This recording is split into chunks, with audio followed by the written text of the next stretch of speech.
kita semua kan dibesarkan dengan nasihat-nasihat ini. Kata-kata bijak yang kayaknya udah turun-temurun dari orang tua ke anak, dari generasi ke generasi. Tapi, pernah nggak sih kita berhenti sejenak dan bertanya, ini beneran nggak ya?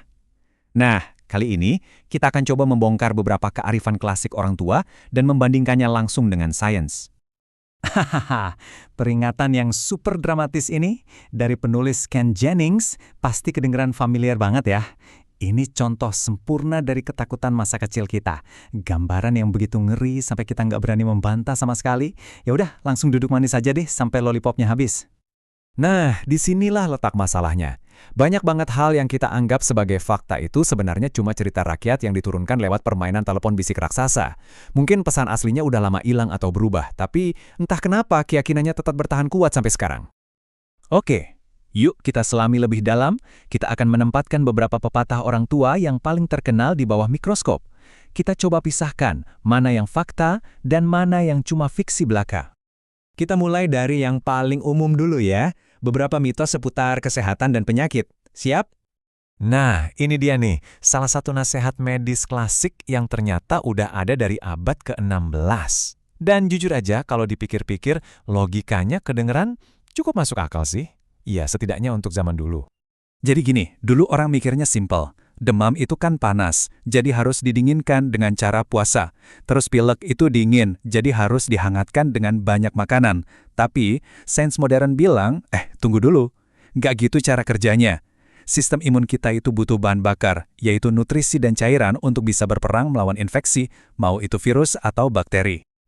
Jadi, intinya sebenarnya sederhana banget. Dengerin aja tubuh Anda.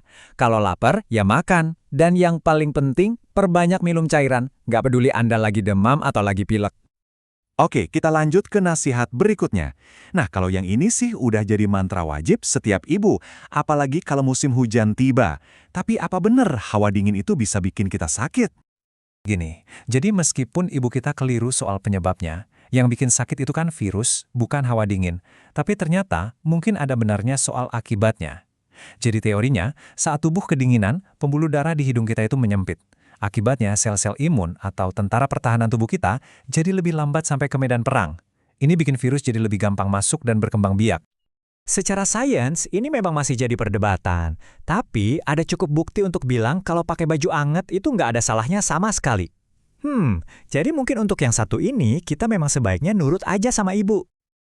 Oke, urusan mitos penyakit udah beres. Sekarang, mari kita beralih ke peringatan sehari-hari yang tujuannya untuk menjaga kita dari cedera parah. Wah, ini nih peringatan yang sangat ikonik. Definisi dari tindakan ceroboh. Membayangkannya aja udah bikin kita ngeri kan?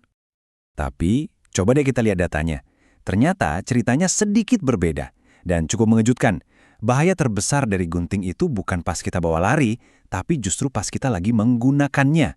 Sebagian besar cedera itu terjadi di jari pas lagi asyik menggunting sesuatu. Cedera gara-gara lari ternyata cuma sebagian kecil banget. Jadi bahayanya itu memang nyata. Tapi ini lebih ke soal kehati-hatian dengan benda tajam secara umum.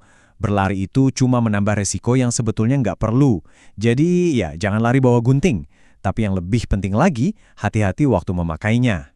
Nah, kalau yang ini, mungkin ini adalah aturan paling fundamental yang diajarkan ke anak-anak dari generasi ke generasi. Sepintas kedengarannya kayak nasihat yang bijak banget dan nggak mungkin salah ya kan? Tapi kisah nyata yang satu ini, jujur, tragis banget. Kisah ini menunjukkan sisi gelap dari aturan yang terlalu disederhanakan. Anak ini melakukan persis seperti yang diajarkan orang tuanya, dan hal itu justru hampir membahayakan nyawanya. Terus, kalau kita lihat angkanya gimana?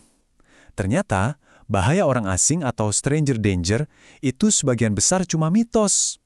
Risiko terbesar secara statistik justru datang dari tempat lain. Mayoritas kasus anak hilang itu karena kabur dari rumah atau karena masalah internal keluarga, bukan diculik orang asing misterius di jalan. Nah, jadi pelajaran yang lebih baik untuk anak-anak kita sebetulnya bukan untuk takut pada semua orang asing, tapi untuk bisa mengidentifikasi orang yang mencurigakan atau tricky people dan juga mengenali siapa saja orang dewasa yang aman untuk dimintai pertolongan, seperti polisi atau petugas keamanan. Oke, setelah kita membongkar semua mitos ini, mari kita mundur sebentar untuk melihat gambaran besarnya. Kenapa ya nasihat-nasihat seperti ini bisa begitu melekat di kepala kita? Nah, ini yang menjelaskan obsesi kita pada bahaya orang asing. Kisah penculikan itu kan dramatis, menakutkan, jadi gampang banget melekat di ingatan. Sementara itu, kita cenderung mengabaikan risiko kecelakaan mobil misalnya, yang secara statistik jauh, jauh lebih besar. Kita lebih fokus pada cerita yang seram daripada angka yang sebenarnya. Kutipan ini menyoroti bahaya jangka panjang dari pengasuhan yang terlalu protektif atau yang sering disebut helikopter parenting. Saat kita berusaha menghilangkan setiap risiko kecil, mungkin tanpa sadar kita juga menghilangkan kesempatan anak untuk belajar menjadi tangguh dan mandiri. Dan kita akhiri dengan pertanyaan ini untuk direnungkan bersama. Nasihat mana yang selama ini Anda terima sebagai fakta yang mungkin sekarang saatnya untuk dilihat lagi dengan kacamata yang lebih kritis? Karena terkadang jawaban terbaik untuk "karena mama bilang begitu" adalah "oke, tapi yuk kita cari tahu bareng-bareng."